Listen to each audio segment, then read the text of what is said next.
Welcome, everybody. Thank you so much for being here on this edition of the REI Hacker Podcast. I'm really fortunate today to have my next guest. His name is Zak Merezhko. Zak is a marketing mind. I've had a chance to talk to him at some of our local meetups here in Denver, and was just really impressed with what he's working on. He's actually an author of the book Lead Magnet Theory. And he's the founder of a company called Investor Level Up. It's a marketing growth agency that helps real estate investors across the US scale their acquisition systems. The company focuses on generating inbound leads by seeking homeowners who are motivated to sell and ready to receive offers. So I thought we would have Zak on because he is a student of Jamil Damji. He's a student of Pace Morby and others. And so he is doing some really cool things in the marketing world, helping real estate investors get those motivated seller leads. And so, welcome, Zak. Thank you so much for taking the time. I appreciate it. Thank you, Benson. I'm honored to be here. I'm fortunate to be here. Thank you for the invite again. Oh, you're But yep, welcome. We've had some good conversations at the meetups, and you're always working on something really cool. And I was impressed by obviously your consistency in coming to the meetings, and you're always talking about the closings that you're working on, and you've got clients that I've met, through the community who are having good success with your agency. But before we get into Investor Level Up, you're really young guy and you've got a lot going on, and you're an immigrant. You came here from Russia at a young age to play hockey. And so tell us a little bit about yourself. yeah, I was born in Russia, raised in America. Came to America for the first time when I was 9 to play hockey in Dallas. Um, then came again next year to play hockey in Miami. And we just kept coming until we moved here, and we moved to Florida first. Me and my dad moved around the country. I ended up being in Denver, where I met you. Yep. And where I founded Investor Level Up, and I played most of my hockey here in Denver. Um, and That's how I got to America. And My dad was an entrepreneur. He ran e-commerce businesses, and I was just very fortunate to learn all the wisdom that my dad accumulated through his life by running e-commerce businesses. And I started running his ads at a young age, very young age. And throughout my teenage years and my youth, I always had a side hustle of doing something on the internet while I'm playing hockey. And I paid for my hockey by with all my side hustles. But eventually I had to stop hockey due to injuries Mm. in 2020. And 2020 was the year when I went head on um, into full-time entrepreneurship. No more hockey, no more distractions. Real deal now. I don't have hockey as an excuse anymore for not being successful. Um, and uh, and it kind of started rough. Even had to do some DoorDash. It was COVID. COVID really kind of gave us a beating because I was doing a lot of e-commerce on the internet, and we became like the lowest priority in the supply chain in the world. Yep. And I was just a teenager that was just kind of like, pulling it off. But not really, not as real of a business as, I'm trying to build today. Um, and somewhere in there, I had to DoorDash to save up money for ads again. And and I was just listening to a lot of podcasts as I was DoorDashing. And my YouTube choice was always real estate and finance and stocks and private equity, M&A business stuff on YouTube, and inevitably found out about Pace Morby, found out about Jamil. I already knew people like Meet Kevin, Glenn Cardone's, all the big names. But when I found Pace and Jamil, these guys, seemed very specialized, and know what it was about them, but just probably like a lot of people it's up to, something just felt right about, that community. And when I say, when I DoorDash, saved up money for ads, relaunched my e-commerce businesses, made money again with e-commerce businesses, and had some money saved up. In 2022, I decided to go into sub two, join sub two with my saved up money. And I I was I became full-time real estate my second month into sub two. So sub two was like the most life-changing thing that definitely ever happened to me. So definitely shout out to Pace. Thank you very much, Pace. I haven't talked to Pace too much, but um very thankful if anytime this ever gets to him. But same with Jamil. And from there on out, from 2022 to today, which is right now is September 2024. Um, I've been in real estate and banking slash mortgage brokering. Banking is too fancy. To full time since then. And with time, I just realized that my strengths were skills that I already had, which were, running ads, launching online brands fast. Because we did e-commerce, it was a lot of just like, you get a product that's good, you got to build a brand around it in one day and have ads tomorrow and split test like 20 ads so you don't waste your money. So when I transitioned to real estate, it's like much slower everything here. You don't have to split test 100 ads. When you know what works, you can just put out 5, 10 ads and you have good leads. So with years, long story long, with years, which is only 2 years, not 20 as a lot of professionals. I just end up coming to a conclusion that I want to focus on my strengths. And last year in December of 2023, I published my first book, which was about lead magnets. And that was kind of like my statement to myself and the world that I just want to focus on one thing, which is going to be, digital marketing and, increasing business valuations with digital marketing, and digital like, in efficiency and converting all this traffic that's coming from marketing. And out of all the niches, I decided to pick the real estate one because that's the one I've already been committed to the whole time. So, and it was not a hard choice. I already knew how to close deals. I knew how to talk to sellers. But again, it wasn't my strength to do that, but I already understood it enough to solve very specific problems for our audience, which is wholesalers, local flippers, fine holders, anybody who wants to talk directly to sellers.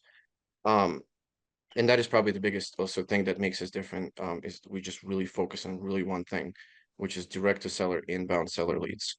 And I hope I hope I hope this was a good introduction. Yeah, very thorough. I appreciate that. It's good to have that color of your background because it helps me to understand, what you're working on now and the journey that you went through. And, you really compacted, like some people stretch those journeys out over decades, right? But you made decisions quickly and you found out what your strengths were and the things that you were good at and the things you liked. And you basically created your own position. Like you took what you like to do and you made a job out of it, which, so many people are still searching for. So congratulations on finding what you like Well, and, thank you. being good at it and being able to actually live off of it because some never figure it out. So congrats on doing that. How old are you now? 22. So you're only 22 years old. I don't like you very much right now because I'm so jealous of the opportunity that you have in front of you. Like the sky is the limit, man. Like you got so much in front of you. Like you're motivated. You got a great story. I don't think there's anything that could hold you back, honestly. So I'm really fortunate that you took the time to be here, and you're going to be doing some really cool stuff. I promise you. So can't wait Thank you for to your see faith, that. Benson. Thank you for your faith. Time Yeah. will tell. But thank you. Of I'll try course my it will, best. right? But you've already have a proven track record of overcoming adversity. Just being an immigrant coming here and not, speaking English as your first language, like that right there. People hear that like, oh, he's different, right? And in some circles, that would cause people to maybe like shun you or to bully you or to, there's those people out there that don't like things to be different, right? But when you become an adult, being unique is a good thing, right? It's a Yeah, great thing to have a uniqueness to you. So again, congratulations on all of that you've accomplished so far. And thank you. so and the strategy that you've chosen is pretty cool too, because there's so many people out there when they first start off in the industry, they just have to hustle their face off. So it's a lot of cold calling. It's a lot of, talking directly with sellers. And unfortunately, most people aren't salespeople. Like being a good salesperson is a very unique skill. And can people learn to be good at sales? Yeah, but I think that the ones that have the gift of gab, the ones that are good at talking to people and building trust quickly, those are the ones that excel in sales. And then they can refine those skills, because they have a good foundation with, different closing techniques and different strategies that they can learn from some of these, sales coaches. But for those people that just aren't great on the phone, like they're kind of stuck. And those are a lot of the people that just fail in the business right away. Would you agree with that? Would totally agree with that. You're totally right. Um my first time ever speaking about what I do, which was a year and a half ago on one of other Sub 2 students events. People ask me what skill they should focus on, you know, to like really make money faster. And my answer was sales. Sales is something I totally agree with you. Um, it is, when in Investor Level Up, if we have new people who want to work with us, um, and they don't have any sales experience before this, it's a long conversation I have to have with these people to emphasize the importance of knowing sales. It's very easy to waste money on leads if you're going to cold the leads and you're going to not, close. But at the same time, there are people who don't have time and they don't want to cold call, and they'll choose inbound leads because they have a job. They only have so much time, but they have money. They have money. They don't have time, so they only can be on phones for 2 hours a day. They know they suck at sales, but they need to get better. But they have money. They don't have time, so they sign up with Investor Level Up, and they just get the reps because if when people sign up with us, they get flooded with leads, and that's not an because and it's a whole rabbit hole on why. I don't know if Sure. we have time to get into that, but that would be my comment. Sales definitely is up there. Yeah. It's top five Do most you important things. recommend any sort of courses or coaches that are good at teaching sales to people to shortcut that learning curve? Yes, definitely. I mean, this may sound cheesy, this may sound biased, but I'll definitely recommend Pace Morby as number one expert on seller conversion. Um, that's who I learned it from. And then I don't want to say second best because I don't want to create no drama. I just found out I just was in sub two, not astro flipping. Astro flipping is amazing. A lot of friends there. I just haven't seen the course, so I don't know. But from all the free stuff that Jamil has, that also is super helpful. Jamil Damji, Pace Morby, Ryan Daniels, Ryan Pineda, and Meet Kevin. Meet Kevin is a very unique source because Meet Kevin has a very unique upcoming, which is also was very fast. Hmm. But I don't know if a lot of people know, but he did sales. He did seller appointments. He did listing appointments. His courses are great. I recommend buying his courses too. They're affordable. They're like under $500. You Um, said it's Meet Kevin? Meet Kevin. Yeah, That's the yeah. name of the Super. the group. Is what's his full name? Kevin Kevin Pafrath. Pefroth. Kevin Okay. Pafrath. He has a big YouTube channel about finance and real estate. Cool. Um, Definitely recommend researching that guy. He has good courses. He's got a lot of courses. He's got stocks and all kinds of stuff. But we're talking about real estate, so I recommend the real estate one. Meet Kevin is really the person through whom I found out, like really started considering real estate. Gotcha. I found out about Kevin in 2017. And So these are probably the real estate people that I mentioned. But as far as sales outside of real estate, like non-real estate salespeople, um, also maybe cheesy. Maybe because I'm young, I will say Jordan Belfort. Um, No, you it's know, okay. Obviously found out about Jordan Belfort from the movie, but then it turned out he had a good book and he has a good book. Um, but overall, at the end of the day, also if you believe in what you offer, if you believe that you're going to do the best job for the sellers you talk to, there's no magic. Just communicate that to them. If you genuinely care about the sellers, which we require our clients to do, we need happy seller testimonials from each closing. We need it. This is which is not easy. If you think about it, investing space is hard. Conflict of interest and all kinds of stuff. The closer you can get to the happy seller testimonial, um, and if you just keep that in mind and you communicate that to sellers, they will feel that deep inside that you care, and you don't need to no sell is magic. I mean, Mhm. just go into it. Just tell people, be honest. Just be honest, be vulnerable.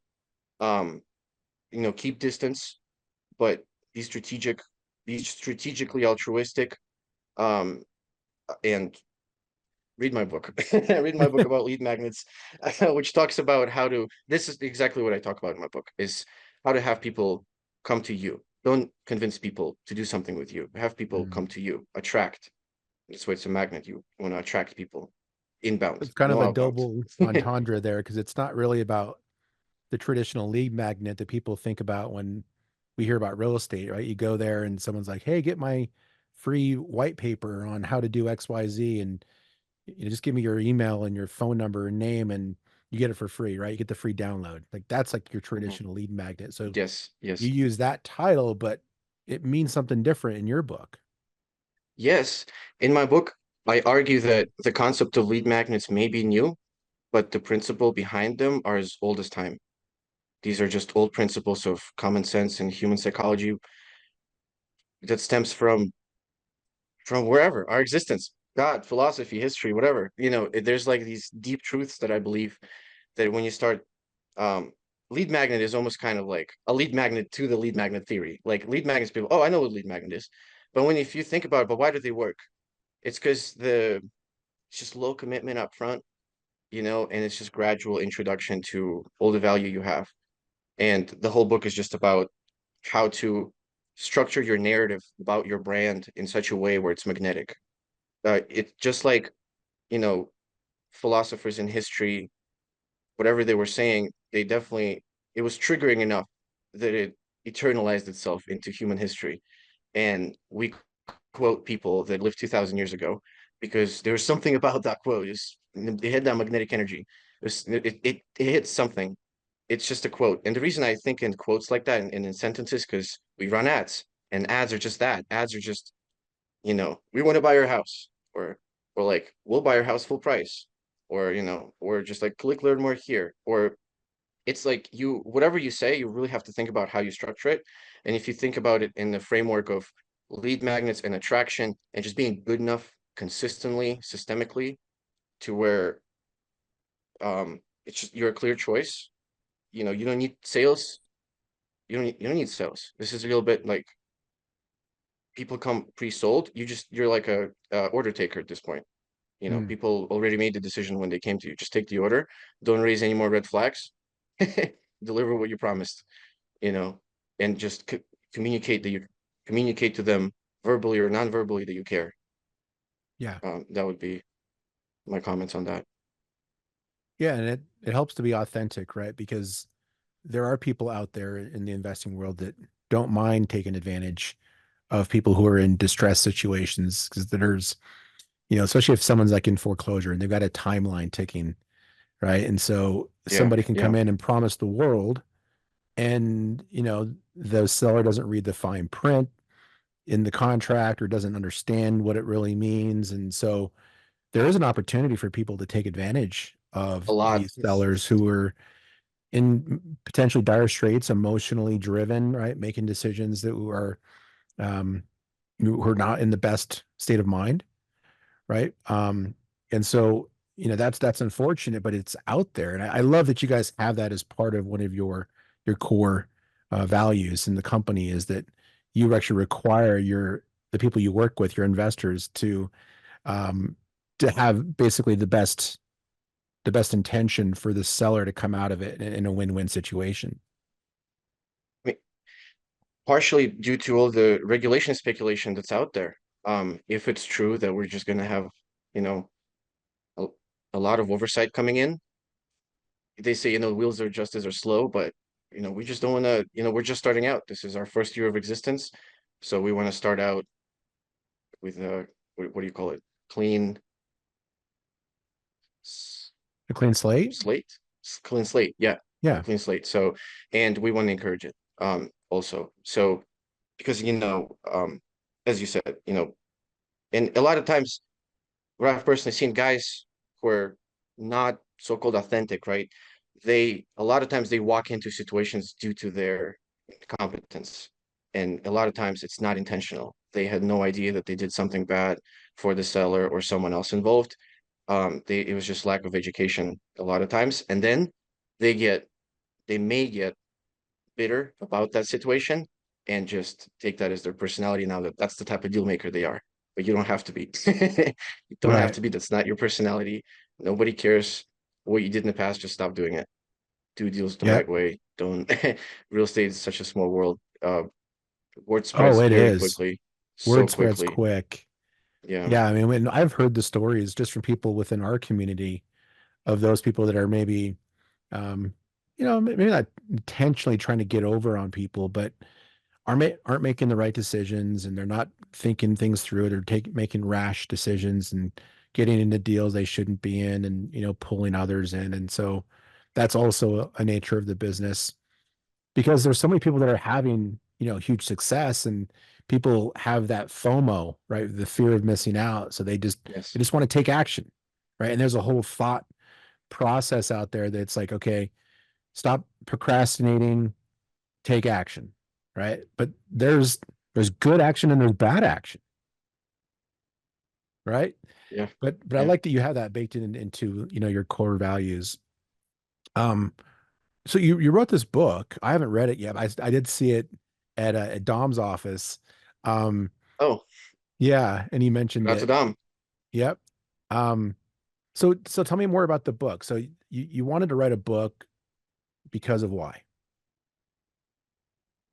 It was a combination of things that just piled up. One of them was, as I said earlier, it was just kind of my commitment to commit. If I write a book, I better commit to what I wrote in there. I better act it out because I would like to think of it as an actionable book. It's only 50 pages. It's and it's got 200 examples at the end of it to go split test. Go ahead. A/B test, experiment those lead magnets. There's 200 examples in there. So I tried to make it as applicable as possible. And so I started writing it last summer in 2023. And another motivation behind this is there was a lot of regulation that came on the outbound outreach world, which I So was still explain that. also doing a little What is bit. the outbound outreach world? So in our industry, one of the most successful deal acquisition methods was, until recently, SMS text blasting. It may still be. I'm not saying it's not. But what I know is that last summer, it got tougher because a lot of softwares were like, we want to be nowhere near it. No more of that. In our case, it was go high level. Go high level became extremely strict about outbound, and it was harder to verify phone numbers, and it was harder to make sure we're not a spam number, which is very important to us, very important, because we only deal with inbound leads. We cannot afford to call them from a spam number. It needs to be a good verified number. So I realized last summer, man, you really don't want to mix it up. I don't want to mix up outbound and inbound in one CRM, or at least one sub account. And then I went into this rabbit hole inside my mind on just the future of capitalism in our market and our industry of, man, but why is the government all of a sudden so mad about people, I just don't want to be, I just don't want to go against such big momentum such as the government. So Hmm. I decided to, hey, I'll just focus on the hardest thing, the most expensive one, the most like just something super hard, high barrier to entry, so I can secure my spot 10 years from now in whatever way. And with that thought, I realized that, I'm already doing it. Ads inbound. I mean, even if tech, the big tech, let's say, is the future of America. Oh well, we're doing that right now. We're running ads on Google, YouTube, Facebook, Instagram. God bless those platforms, because these are the platforms we get our sellers. These are the platforms where we get to communicate our branding to our sellers, how we're different from other investors. This is where we, show our happy seller testimonials. And I so pretty much last summer, I said to myself, no more outbound, no more reaching out to people without them giving us consent, because that was apparently the new rule. Um, and again, I don't know the exact legalities, if it's enforceable or not. I actually don't know if it's like state overruled or not. I don't know. But that's why I just don't want to be near it right now. So, and I decided to write a book about only inbound strategies and stuff I know about this. Why have I been successful so far?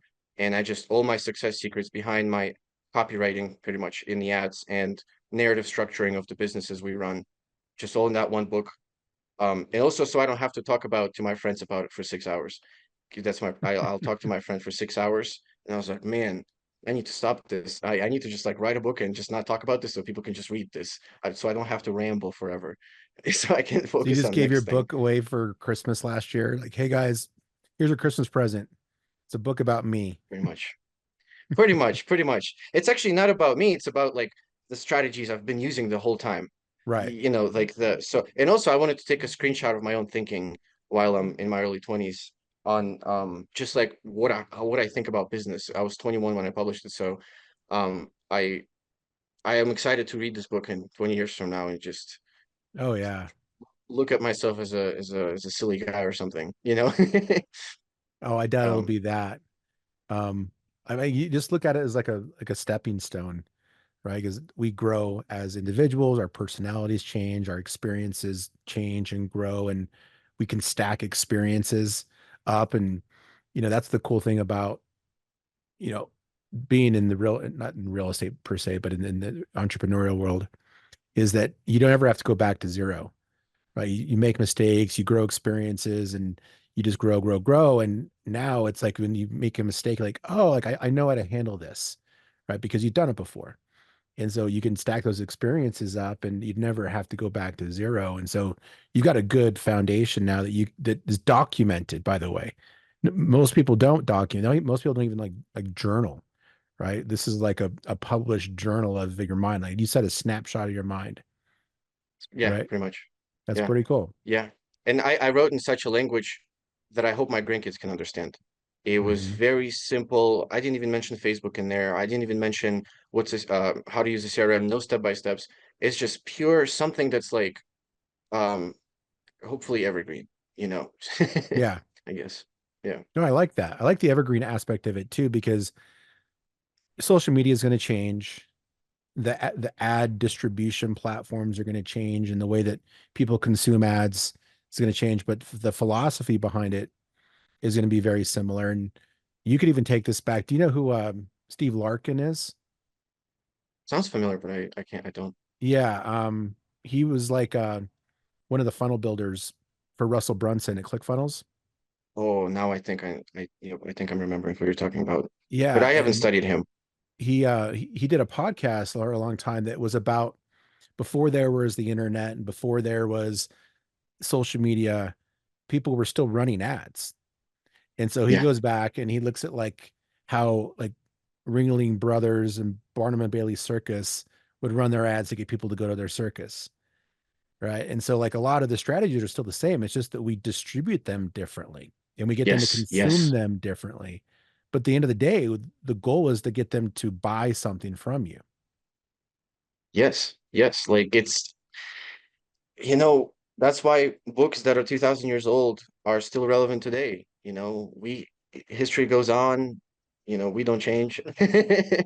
And people in the past, it was just, you're right, different communication channels. It's one of the first things we talk about in my book, is I try to make the example that yes, like everything I'm about to talk about is nothing new. Like this goes as old as um ancient markets in Mesopotamia. You know, it's like Right. nothing changed.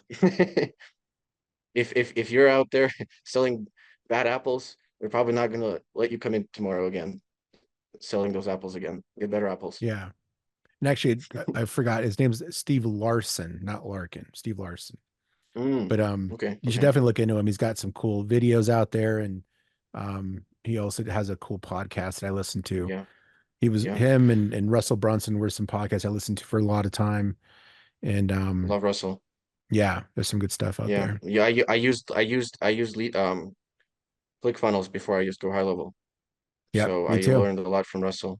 Yeah, Yeah, yeah. he was kind of the industry leader in the whole funnel building 100%. business, right? Like, He's you know, 100%. He's one. I even in my book, I'm sorry to mention my book so much, but no, it's okay. I actually talk about this. I talk about the funnels. It's very relevant. So Russell Brunson, actually, you're right. Big shout out to Russell Brunson. Learned a lot. It's just not real estate related, but I mean, as you're familiar with him, and probably every guru we mentioned here in the last 20, 30 minutes they're all familiar with Mr. Brunson. If you guys are not familiar, look that guy up. He's like the godfather of of funnels on the internet right Yeah. now. He actually spoke. Pace and Jamil brought him to the owners club out in Scottsdale Oh, that's right. That's um right. You're a right. You're few right. months back. Was And so he spoke there, and boy, he's just like he is on video, just full of energy, talking a million miles a minute, bouncing all around. Like he is who he is. And it was so cool that he was there with, we had a pretty small group too. Like, yeah, he's an expensive person to get to Yeah, go do yeah, things, yeah, right? yeah. And he's got invitations all over the world to speak. And Hmm. he talked to us in the owners club, which was pretty cool. Yeah, So yeah. That's super cool. yeah, yeah, it is really cool. So let's talk more about the nuts and bolts of like a campaign, right? So somebody's like, okay, I want to start running ads. First off, who should consider running ads? All right. Who is this even for? This depends on how tech savvy you are. So if you are tech savvy, run them tonight for $1 a day. Start $30 a day. Come on, like start spending $1 a day. Believe it or not, you're going to get views. You're going to get analytics. Next month, you can have better ads because you'll have analytics to analyze now. And what do you say in the ad? Again, that's why I wrote the book. Read the book, and that's how you write the ad. In our space in real estate, you can go to ads library, Facebook ads library. Just Google that, and it's a library of all other people's ads. Just put cash offer, sell home, fast whatever, and you'll see all the ads of all these other people that are running these ads. Go into the filter thing, filter it by the date. Only show me the ads that are at least 1 year old or at least 6 months old. And now you're going to see the ads that have been sitting there collecting all these leads for years. There you go. That's a working ad. Don't copy it, but look at it, study it, you know, understand why it's successful and replicate it with your own narrative, your own branding, your own everything. Because at the end of the day, we'll say the same thing. We'll say the same thing. It's like, we'll treat you right. Mhm. We want to buy your house. It's going to be fair offer. You know, we'll make it quick or slow, whatever you need. It's like it's all we all say the same thing. So if you're tech savvy and you're low budget, start tonight. If you are don't have if you it's not that you're not tech savvy, you don't have time for tech. Like some people are just like, hey, that's not my strength. My strength is talking to people. That's my strength. I don't want to do tech. Investor Lab would be perfect for you if you have the budget. If you don't like the tech, but you're good with talking to people and you don't have the budget, join a team that is running inbound lead ads. Oh my God. I pretty much whatever you need to do, get in front of inbound leads because these are going to be the hottest leads. Even if you're new, experienced, with money, without money, I highly recommend at least 10% of your leads, 50%, 100%, something, get inbound leads, just so you can feel good about when you talk to people, because these people are not going to be like, why are you calling me? Or I'm not selling. Everyone's selling, everyone's talking to you. Just they need you to be the deal maker and lead them into a sale. So, but again, who is this for? I think this is a very valuable skill, whether you outsource this to us or you learn this yourself. Which by the way, outsource is not a good word I used. You don't outsource anything to us. We build your brand with you. We actually build people's brands on their accounts. You own everything we build for you. So we are genuinely trying to increase the value of your business. Some of our people, their end goal is to sell their businesses. So we're really like a online real estate fix and flip company, I guess. We're trying to launch as many wholesaling companies as we can and just crack the code on doing that systemically, which partially we've done, but not obviously it's never over. But I think, yeah, I'm biased, guys. Come on, I'm biased. I have a book about inbound leads. I've been running ads since I was a kid. I'm gonna say get into ads like today. Whatever Right. way you can, with money, without money, just get in front of the stuff because this is something that is scalable. Even if your buddy right now is running ads, talk to that buddy. That buddy is gonna make a lot of money a few years from now because hopefully he doesn't stop. And if he doesn't stop, people who run ads, and don't stop doing that. Don't go broke. People go broke when they have inconsistency and volatility and lack of commitment, lack of sufficient focus. These things. If, but as I said, guys, I'm biased. Just go for ads. Yeah. Just go for it. Well, there's a lot to be said for what the product of the service is, right? Because you might be really good at running ads and you might have a crap product because they have to get Yes. there and they're going to be on a landing page, right? And that landing page is going to continue the messaging and it's going to continue to sell. And then they have to, click a button or fill out a form to finish that sales segment, right? Before it really turns into a lead because the ad gets them, maybe the ad is the form. I'm not really sure like how you build it, but at some point they have to feel comfortable putting their information in and saying, okay, I want to talk to the people who ran this ad, right? Yes, yes. I mean, these ads, and to your comment, whether it's on the ad or on the website, it depends on the platform. As of today, it changes. It changes with time. But as of today, on Facebook and Instagram, we run ads and we collect leads on the platform, on Facebook and Instagram. We don't send them to any funnel pages. But if it's YouTube or Mm. Google, we have to have a website. We do send them to funnel pages. As of today, Facebook and Instagram are easier to start. They're more budget friendly. They are, you can make more mistakes creating the ad. YouTube is vicious. Like YouTube will just bankrupt you if you don't do the ad the right way. Mm. Or say so is Google. So is Google. There's a lot of reasons why. It's way more, you need help. Facebook and Instagram, you can pull it off without help. But still, just again, don't put $100 a day on your ad. Don't do that. Put $1 a day, even if you have money. Put $5 a day. Don't see the numbers first. How much are my views? How much are my clicks? What about and split test 5 ads right away. Have 5 ads at the same time. And then tomorrow you'll have winners and losers. Kill the losers, duplicate the winners, and just keep doing that. Just keep trust the process, trust the universe. You can't lose. It's a number thing. Mm. It's a numbers game. So just keep split testing into most efficient ad. Um, but yeah, the sellers that see these ads, they're like, oh, I like these people. Yes, I do need to sell a home. I do need an offer. Okay, let's see what's behind this learn more button. They click on the learn more button, and we just ask for phone and number. To give us their phone and number. They, officially opt in legally and everything. They have to slide to submit.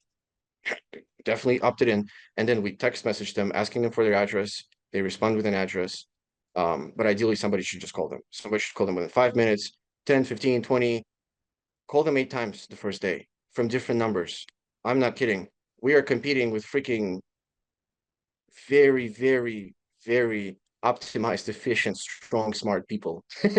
So you have to realize that. So time is of the essence. Hit these people up, even if they're not picking up your phone, get another phone call again from a different phone.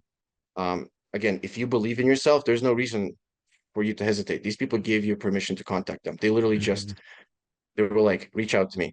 And most of them pick up and most of them are friendly. Now it's up to you to have your exit strategies together. That's a big thing. That's Oh actually, yeah. I mean, above, like before you even have money or sales skills, actually, if you don't know exit strategies, actually, you have no idea what you're even doing. Like you need to know, you need to, or have someone buy you who can help you with dispo or learn dispo or have buyers or whatever, like exit strategies. Have, you have to have that together. We help as much as we can, but that's not what we do. We do ads and systems, but I'm just personally, I can help you with dispo, but use Privy, sign up for Privy, learn dispo too. So if that's that, yeah, exit strategies. I'm glad I brought that up, but Yeah, it's important, that would be right? my comment. Because you could get them to say yes, right? At that point, they think that the sales process is over. Like you sold them, you got a contract, but if you don't Yeah, close, no money comes out of it. yeah. So they have to have the ability to do the exit strategy. And I mean, there's a bunch of them out there, right? We'll just name them for the audience, but it could be wholesaled, right? So in wholesale, you need to have a good buyers list of active investors that are doing deals that have resources to close and pay an assignment fee. They could put the house in their own portfolio as a rental. They could do a fix and flip. They could do a creative deal structure like sub two, seller financing, something like that. And there's lots of other, lease options and wraps and other, creative structures as well. Novations. Novations, right? That's another one that's a little more complicated. I don't know a ton about novations, but we don't need to get into that. But yeah, so you have to have strategies there. And if you don't know them all, that's okay too. It doesn't mean that they shouldn't start doing ads, right? Like have what your core competency is. And that's one of the cool things about being in the community like we are is like we know experts in all of these areas. So make sure that you've reached out and built those relationships strong enough to where you say, hey, listen, if I get a lead, would you be willing to take a look at it and we can do a rev share? Right. Is that's Yes. but and you want to talk to people before you get the lead, not after and you're hustling because there's going to be a timeline after that contract is executed, the due Yes. diligence period, right? Yes. I mean, if it's direct to seller, I mean, it doesn't have to be like your typical, couple weeks. You could do a month, whatever they're willing to agree to, but Yeah. Yeah. usually it's going to be a couple weeks of due diligence, right? And then they have to be able to either dispo it or at least get the process started on, getting the funding together to close the deal. But does that fit in Yes. with what you teach your people, or your expectations of your clients? Yes, you're right on. I mean, you're right on. Our contracts that we actually do a lot of innovations. Again, we're not going to go deep into it. Very innovations. I actually am very faithful about the future of innovations, um, because we actually Explain to are the putting in audience the what money. a novation is. Oh, so j- if you Google innovation on YouTube right now, most of the YouTubers are going to talk about fix and flip innovations, where they partner up with the seller to fix and flip their house, for a lot of reasons. Uh, a lot of times to be able to sell to FHA later. That's one of them, but there's a lot of save money and things like that. That I feel like that's the most popular way people will describe innovations is partnering up on a fix and flip with the seller. But we're wholesalers also, and there's also this new thing I guess popping up is wholesale innovations. It's probably not new. It's just I guess trending on YouTube again. Um, but it's pretty much you have a purchase and sale agreement with the sellers, and the purchase price that you agree on, you don't tell them that you're going to buy it. You don't lie to them. You don't tell them that you're a cash buyer. You actually just tell them that I'll go to work to secure that money for you. I'll try to get this purchase price approved for you. I think, we'll show this to retail investors, retail buyers. As long as you don't care who buys this, I think we can get this done. Also, important note, this can only be done for people where it's only okay with sellers whose timeline is not the motivation. If timeline is their motivation, it's a cash deal. Because innovations is pretty much we're selling it to either the mortgages, the banks, they are the people who fund the end buyer's purchase, or it's a house that's middle of nowhere, bad condition, and it's on the MLS because it's like middle of nowhere. So it's just going to sit in the MLS for as long as it needs to sit. So pretty much, so when people refer to innovations, they say multiple things at the same time. It's kind of partnering up with the seller, kind of selling it on the MLS, kind of selling it to the mortgage people. But it allows us to sell wholesale deals to the retail market, and retail market is almost 10 times bigger than the wholesale market.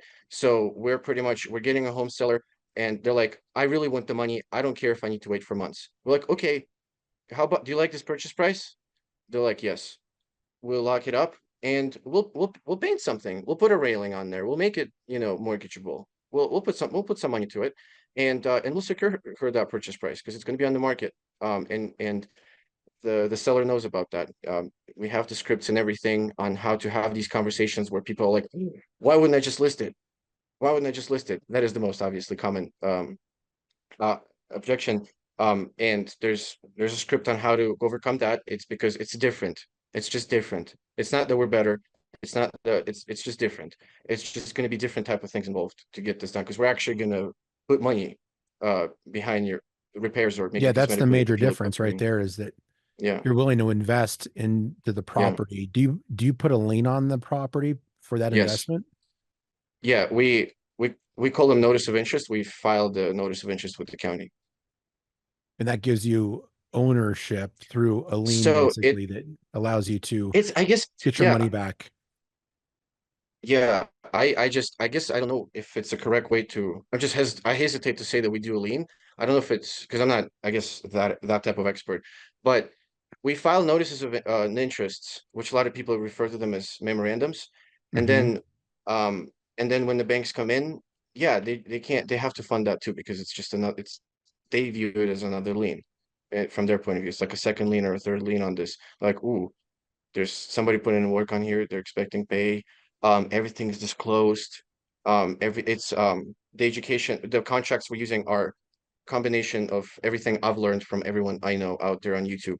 Ryan Hmm. Pineda, I recommend Ryan Pineda for wholesale innovation. Brent Daniels, I recommend Brent Daniels. Um, Pace, I recommend Pace for fix and flip innovations.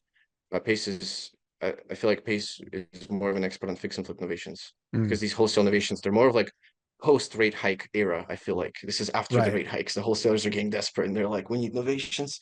That's my Got it. theory, at least.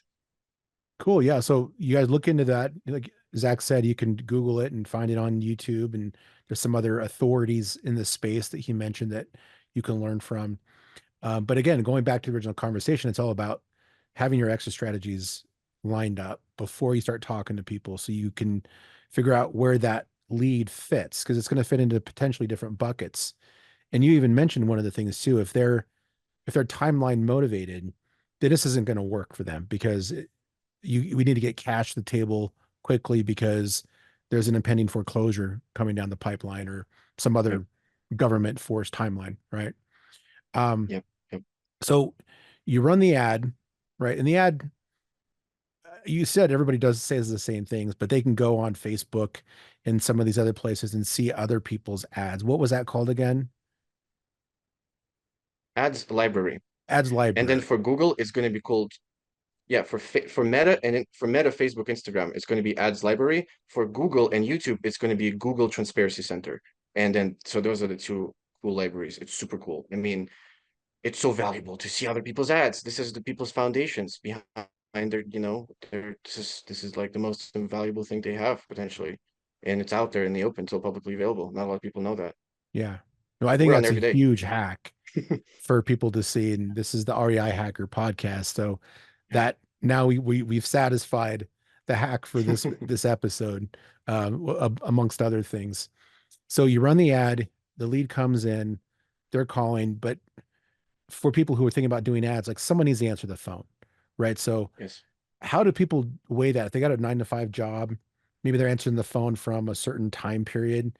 And then if they can't answer the phone, then they either shouldn't run ads or they need to find somebody else to answer the phone at that time, right?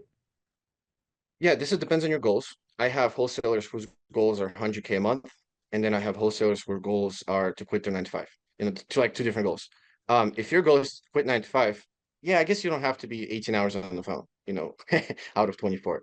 So the leads, because they're inbound, they request more info from you, and because we engage them immediately, via text message, and because Go High Level can be on your phone whatever you're working, whatever you do, you can just quickly respond to them and say like, let me look into this. In the meantime, can you tell me this via text? On my YouTube channel, guys, go to Investor Level Up YouTube channel. There's a video where one of our growth partners, Alex, closed a deal. He never talked to the seller. The whole deal was over text message, SMS, not a single conversation. Like that's a testament that you can do that. Not to say that you go ahead and just only do that, but that's a thing that is possible. But pretty much sellers will engage with you here and there and they may drop off, but also by that time you may be off work. Call them up right there. So it's Mm-hmm. and then again, everything is text message based. We can build automations together if you want to follow up with them systemically, but these leads don't need as much follow up because they're warm, they're either deal or not. So yeah, I mean, whether you're yeah, the communication is also nowadays, honestly, people want text message. People really like feel they don't romanticize the phones as much, so they're like, man, this could have been a text, you know. Right. So oftentimes it's text messages. You'll be surprised how many deals we do with text messages. Yeah. Do you So ever so I've got a friend, do you know Nathan Harris? no, maybe I do. It doesn't sound familiar. Yeah, he's in Astro.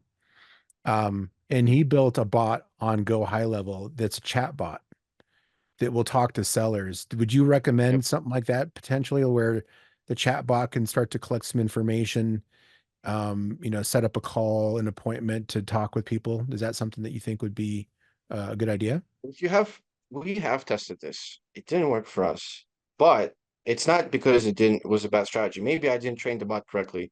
Um, but generally, we're trying to collect 4 pillars ASAP, and that's what we try to have the bot do. A lot of my other marketing friends who use bots, they use them for prospecting. Like a bot is out there prospecting. Hey, are you a seller? Are you looking to sell? Like, oh, can we do an appointment? They're like out there prospecting and seeing if they're interested.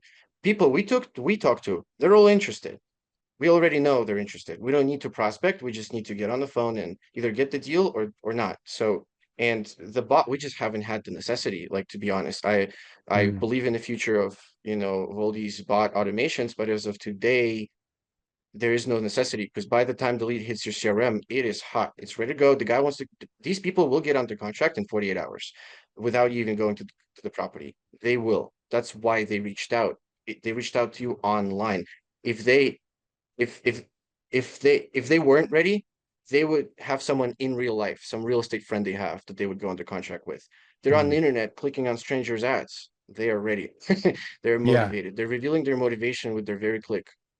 So and that's why our first initial messages, we just thank them for the click. We say that to remind them that they came to us. And thank you for your click. Let's find out how much we can offer you. What's the property address? And then whether they respond or not, we just call them if we can. And again, if you can't call them, just keep texting with them. Yeah. So but as far as bots, do I recommend bots? If you use high level with us or with anyone else, there's an app store in high level. They also have bots.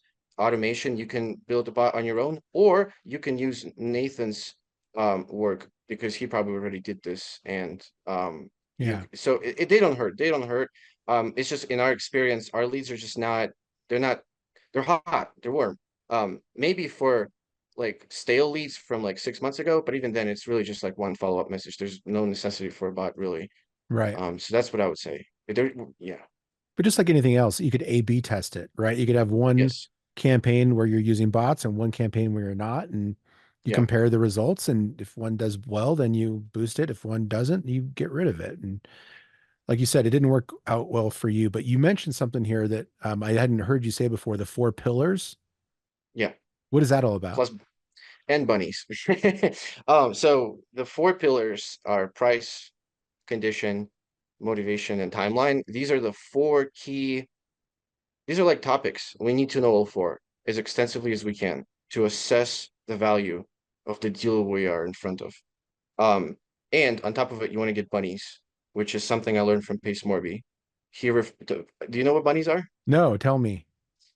Oh, this is cool. I love this. This is my favorite. This is one of my Pace's favorite stories. It's he was talking to a home seller. He offered her money. It was too low for her. But Pace, well, being a nice guy, or wise and kind, he asked if he can help her any other way other than selling the house. And she was like, "Yeah, I got these bunnies."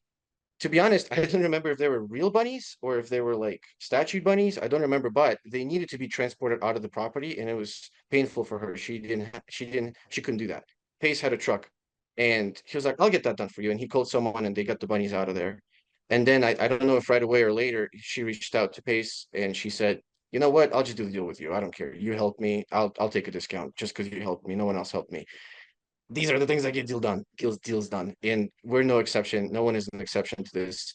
Like, as I said earlier, you just want to make sellers feel that you care. And bunnies is just like that extra reminder to, like, okay, after you asked them how much they want, after you asked about the condition of the property, after you've gathered the timeline and their motivation, just one more push, just get it across the line. What do they really care about? Is there a pain you can solve immediately right now, even before getting under contract?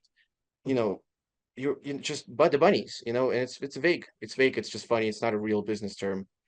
It's just a cool thing that gets it across the line. It feels like a little hack. you Oh know. yeah. But also too, it goes along with what you started this conversation with was needs to be a win-win. So, how can you help these people? Like, and and for most investors, the end goal is to get the property. But if the goal is just to help the seller solve a problem, and if that problem doesn't mean that you get the property, that's okay too, right? And that could be the bunny solution, but it might be something like helping them 100%. with a short sale or putting them in contact with some resources at the state so that they can understand all of their options on what's there for them, the timeline, exit options. Maybe they can go do bankruptcy. It is a way to stall the timeline so they can figure something out. If you can just help them solve a Yep. problem, that is really what you should be shooting for, not to get the property and make money. And through that process, you will get some properties and you will get some money. but you'll probably have a lot more people who are happy that they worked with you. And at the end of the day, it's going to be the investor who has to go to sleep at night, knowing that they either hurt Yes. somebody or helped somebody. Yes. And guess what?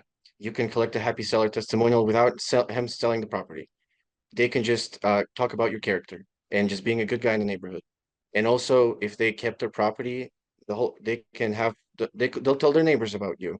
At the end of the day, um, this I am all about inbound, but guys, ads are not the strongest inbound lead. The strongest is one that's a referral. But the problem with referrals is that it's hard to just scale it systematically. You have to go network, you have to go talk to people, and like agent out. For example, agent outreach is the only outreach exemption I can make. Um, I will kind of bow down in front of agent strategies because it's true.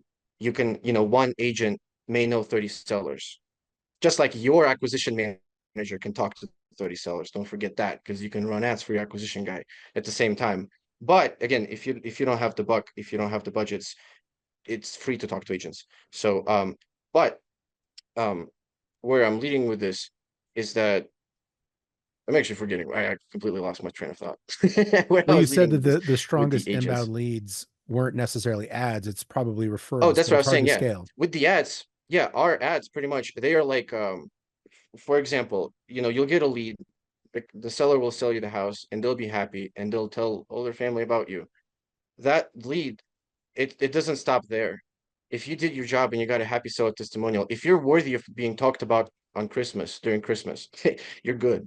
They will refer people to you. And these ads, they just like launch. They launch a very powerful machine.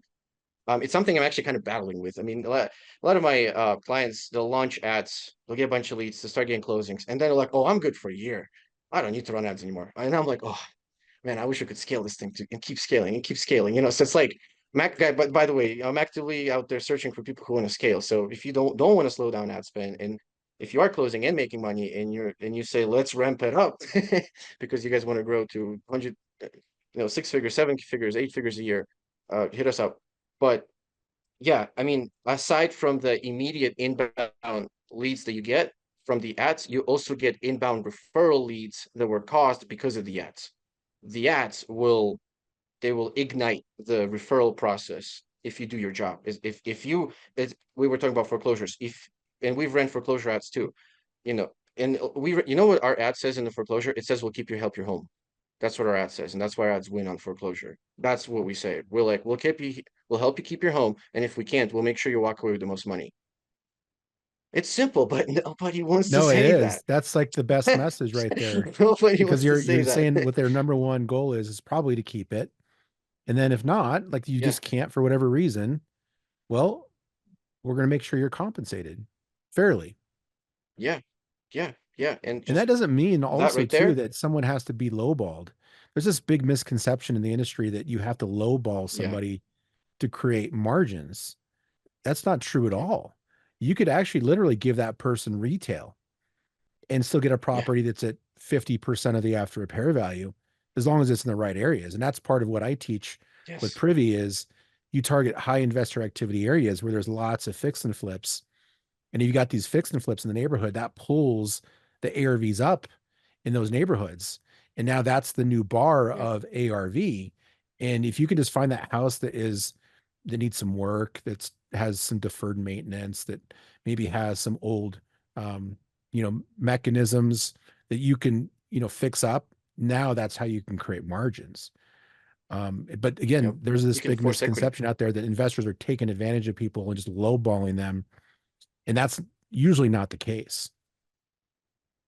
Yep, I totally agree with you. Amazing, man. Totally agree with you.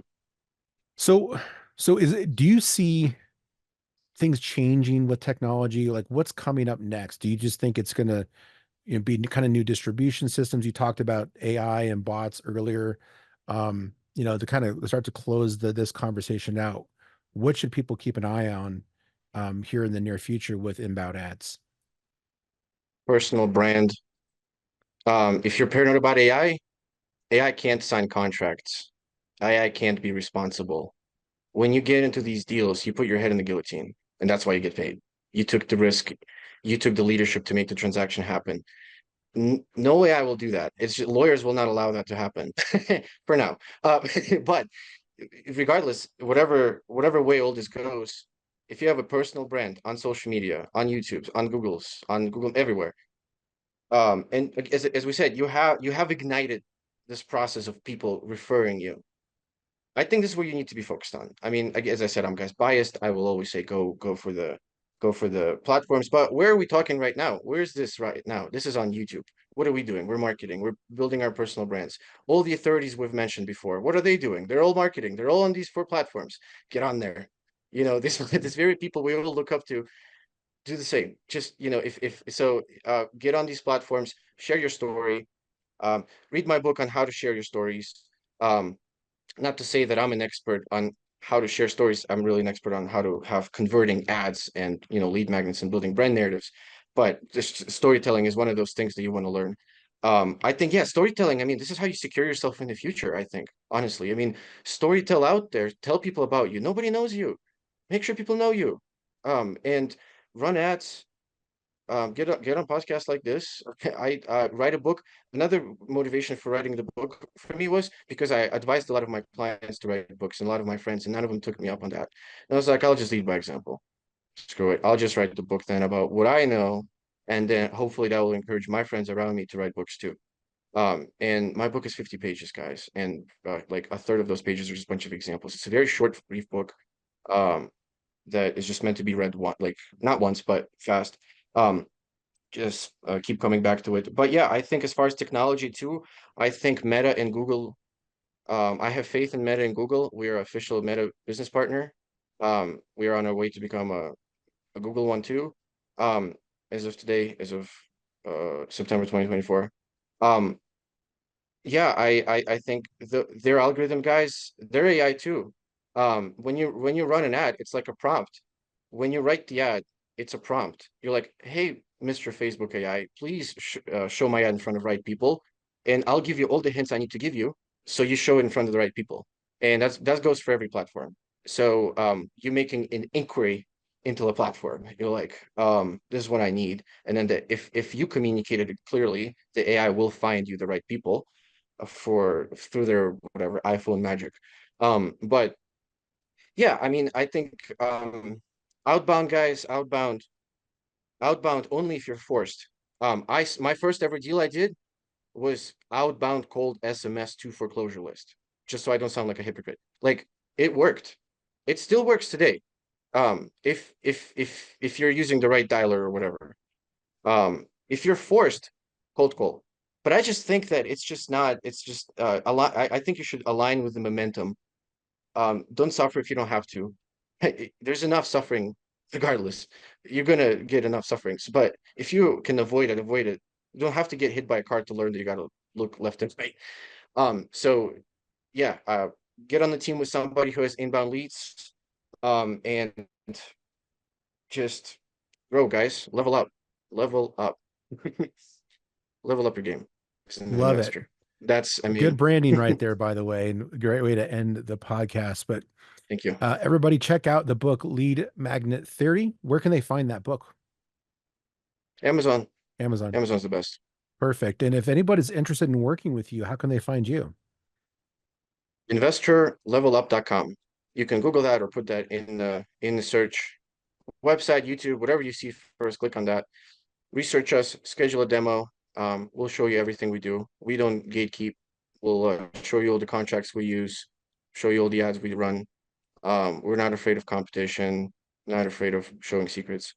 And that's it, guys. InvestorLevelUp.com. Also get privy. If my clients are watching this, get privy. Everybody get privy. So oh, and also for tracking purposes, I don't know if somebody's watching this that I don't know, you guys don't know me, and you go to my website and where it says, how did you hear about us? Make sure to mention this podcast, please. Awesome, man. Well, Zak, it was a pleasure to get to know you a little bit better, and I appreciate you sharing your background and some tips and tricks and some nuggets for our audience. Thank you Thank for you so inviting me. much for taking the time. Thank you, Benson. Thank you. You're welcome.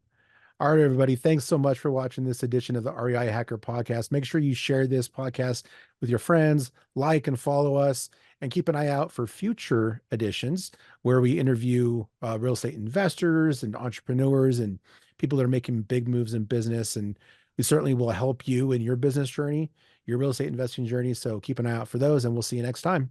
Take care. That's a wrap on today's Real Estate Revelations.